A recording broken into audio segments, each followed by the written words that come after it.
name's Mathew Moon and I'm a young adult with autism. I think, to go back from the start, not long after I was born actually, my mum said I would never seem like a happy child. She always struggled to comfort me, and everything she tried just didn't seem to help me stay in a good place. So it caused a lot of stress for my parents, and growing up in the house was practically a nightmare. So she did start going to group sessions and getting support from services, but she did overall have this kind of helpless feeling because she didn't really seem to understand why these things were happening, and that was the main issue, of just that lack of understanding. But in 2004 I went to child services to get an autism diagnosis, and after that I think there was something there that there was finally some kind of explanation as to kind of why certain things were happening and why I was doing certain things that she didn't really have an explanation for. So I think that kind of lightened the load a little bit, and it helped her to understand a little more about why she couldn't handle it. So after the diagnosis I started getting home visits from different support services, and they would try and help me understand why some things had to be the way they were, because I would constantly question when I was a kid about why I had to do this or that, and why something like this had to happen. So that's what they tried to help me through. I also needed a lot of physical support back then. I was also diagnosed with dyspraxia with that diagnosis, so I was having trouble with hand-eye coordination and my balance. I struggled getting ready in the morning. I couldn't sequence properly, so when I was trying to put clothes on, I would struggle with what order they went in, and that actually stopped me from getting ready at all because I needed to know what order they went in, and that was lots of different challenges that came with that. Eventually I started going to the hospital to get occupational therapy because I had issues with flat feet and again more balance issues because of my dyspraxia. So it was a very hectic time of constantly coming in and out of services as I was getting ready to go into school.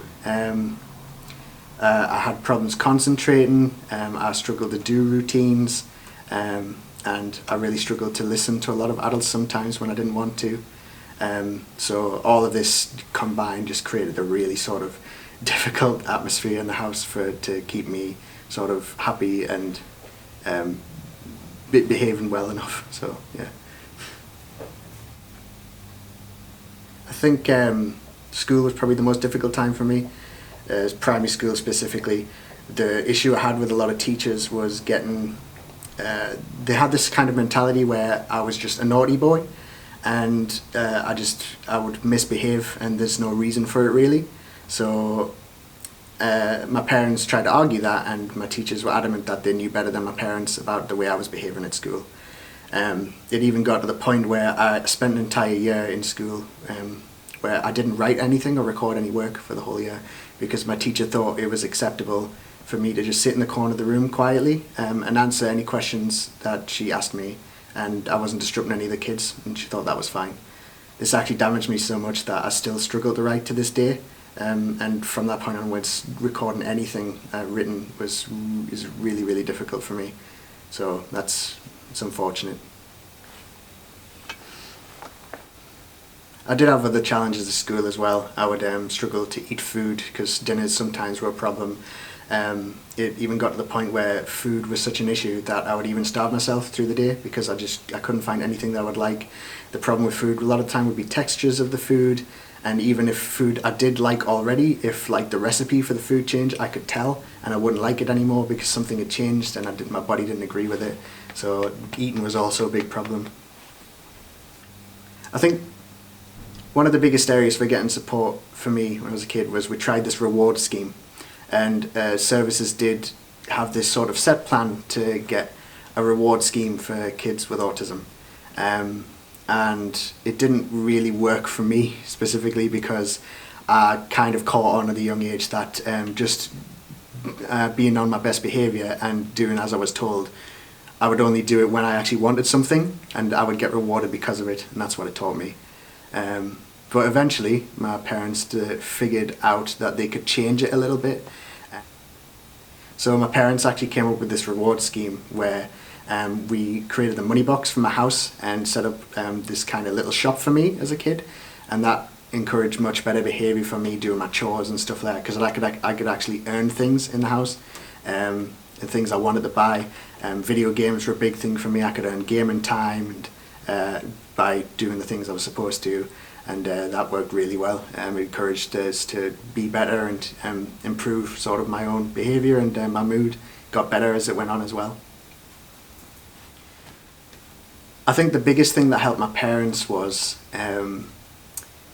despite all the help they got from services, some of it did work, but also a lot of it just wasn't right for me.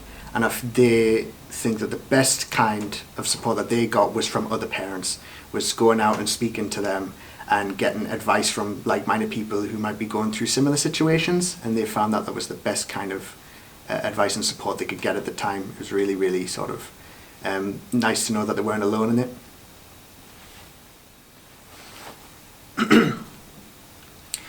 As for now, I'm 21 years old, and I've got a job. I'm working in a place where it's really important to me, the things I do every day.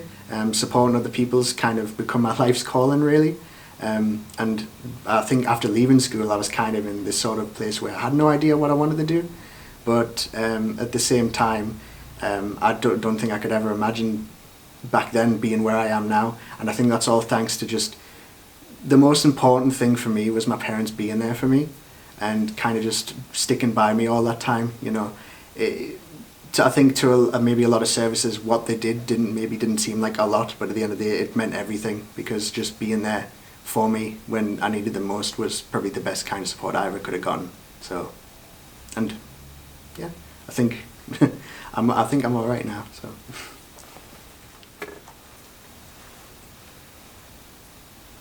I think if you've got a child who you think might have autism, or he's gotten his autism diagnosis already, I think just talking to other people who also are going through that similar process, who have had children who've been diagnosed with autism or are dealing with supporting them, I think is probably the best thing you could do. To really just try and get talking to people who live in it as well, because it might seem like coping with it is very difficult, but it's usually seems a lot worse than it actually is. There's always some kind of method you can learn from speaking with other people and sharing ideas, and just trying your hardest to try and maybe think of something that you could do. With any kind of advice you get, try and tailor it to what your child needs, I think would be the best, and just try your hardest. So.